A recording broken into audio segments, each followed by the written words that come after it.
You were in a relationship with a man who had no money. You break up? What do you look for now? Money. You were in a relationship that had no passion. You break up. What do you look for now? Passion. I call this the overcorrection. When you've been deprived of something for too long, it's normal to crave it. The problem is not the craving. The problem is when we go too far in the other direction. Today, I'm going to explain more about overcorrecting and how to calibrate your next dating choice so you can get it just right. Stick around.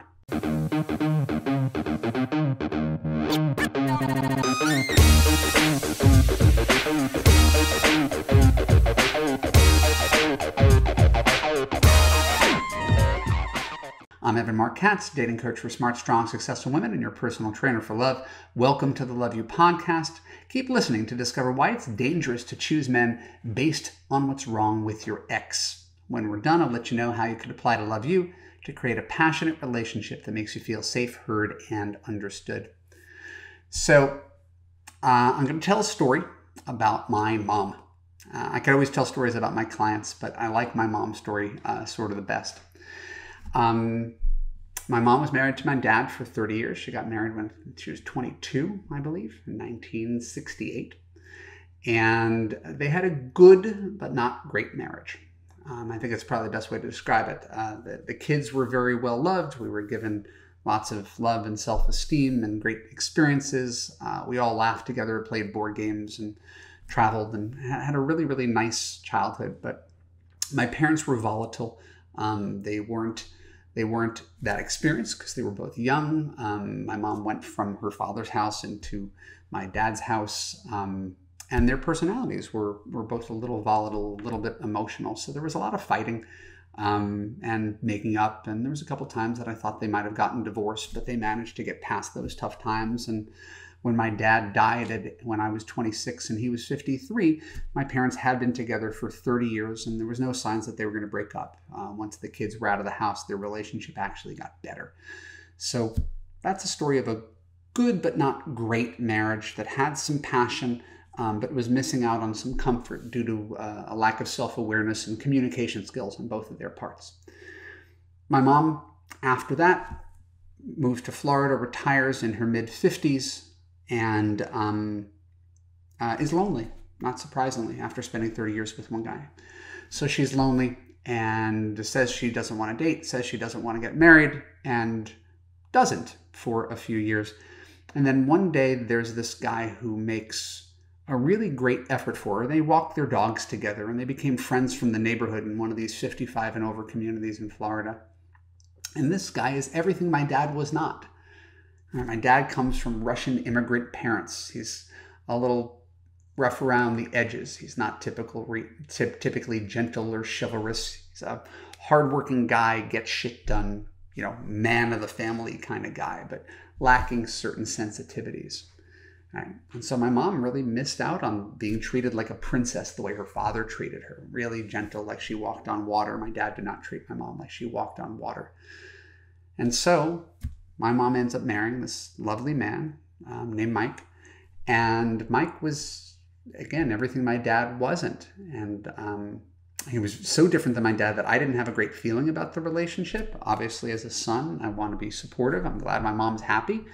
But it was really a 180-degree turn. And this is the guy who would carry the heavy grocery bag out from the car. He bought my mom a car. He took her on a trip to Italy, like right after meeting her. He just was so over the moon about my mom, which is generally a good sign.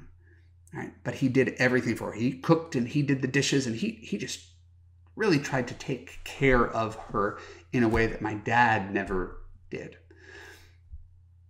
And the problem with that relationship, and the point of this podcast, is that my mom got her overcorrection. She went from a guy who was a little rough around the edges and not as sensitive to a highly sensitive man who was wonderfully kind and chivalrous. But what did she sacrifice? She wasn't attracted to him. She didn't have much fun with him. She didn't respect him. Right?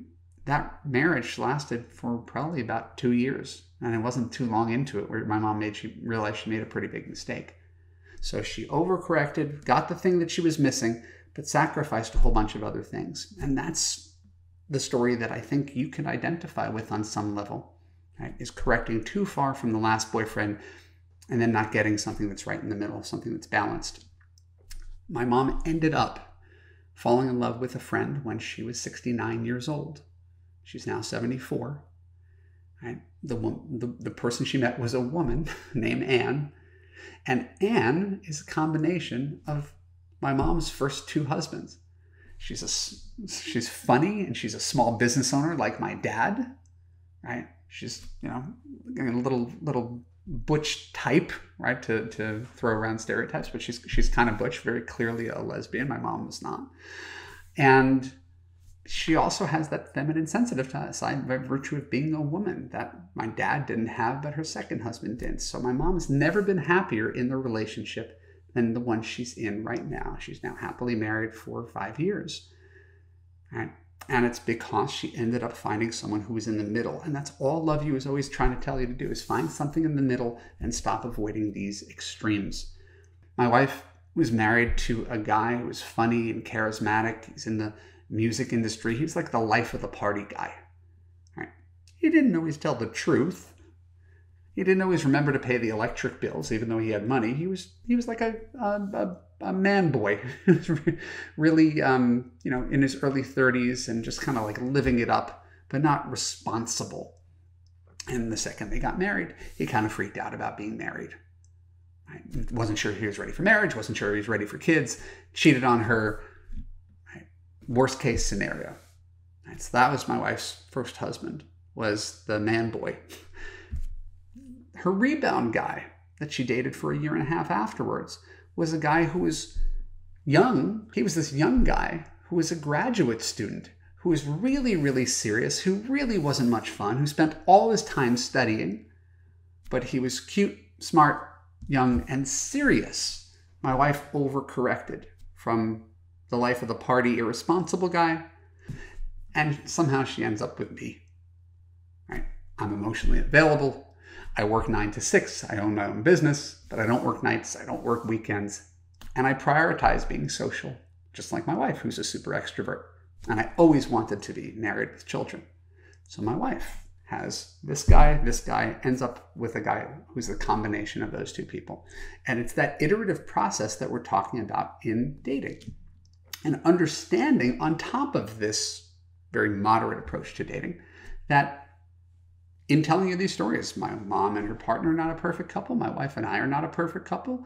Nobody is, right? But we know that, and that's sort of our strength. We talk about our weaknesses. We acknowledge them. We work through them. The other night, we were in bed, and we were having a funny discussion. It sounds dire. We're having a funny discussion about what would happen if the other person was dead and we had to get remarried. What kind of partner would she choose? My wife would probably go for someone who's a little bit more patient, maybe someone who's a little bit more competent and handy around the house. Those are my glaring flaws. But she might recognize she could have a very patient, competent, handy guy, but he might not be as confident and successful or extroverted as, say, I am. I might go for someone who cared more about her health and was more efficient in getting things done, because I'm impatient. My wife is deliberate. But finding someone who is more healthy and ran marathons and ate better food and was more efficient, she'd probably be a little bit more masculine energy, might be a little more busy, might be a little more rigid and difficult than my happy, easygoing wife. And so just understanding that is a triumph. It took me 20 years to figure it out. How to calibrate what you can and cannot live with, and realize that you don't get everything in one package, right? And as I said on a previous podcast, knowing that all good qualities come with bad qualities. You don't get all good and no bad. The reason I'm happily married, the reason my mom's happily married, is that we didn't give up.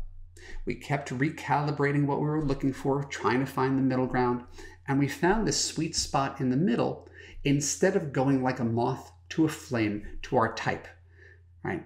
Dating the same guy in a different body, the rich guy, the hot guy, the brilliant guy, the safe guy. We're, You've done it before and you're always dissatisfied. So I ask you, does this make sense? Could you incorporate this into your life? And have you ever overcorrected? If you're on YouTube, please comment below and let me know. And if you still find yourself doing it, please go to my website, watch that free video, apply to love you, and allow me to help you figure out how to choose a truly compatible partner. You can do this. Thanks a lot. My name's Marc Katz. Thanks for tuning into the Love You podcast. For more episodes like this on YouTube, click on the subscribe button and ring the bell. Choose all to ensure you get notified when new content comes out. If you're listening to the audio podcast, please share an honest review on Apple. I really appreciate the reviews. They make my day. And they also increase our presence in the algorithm so more people can see about the Love You podcast. And if you want to have an easy relationship, if you want to take these ideas and apply them to your real life, click on the link below, go to www.evanmarckatz, watch that free video about how to gain confidence, attract quality men, and fix your broken man picker. When you're done, you could apply to Love You Live to join hundreds of other smart, strong, successful women from around the world in a coaching community where women like you actually get the love you deserve. I'll see you there. Bye-bye.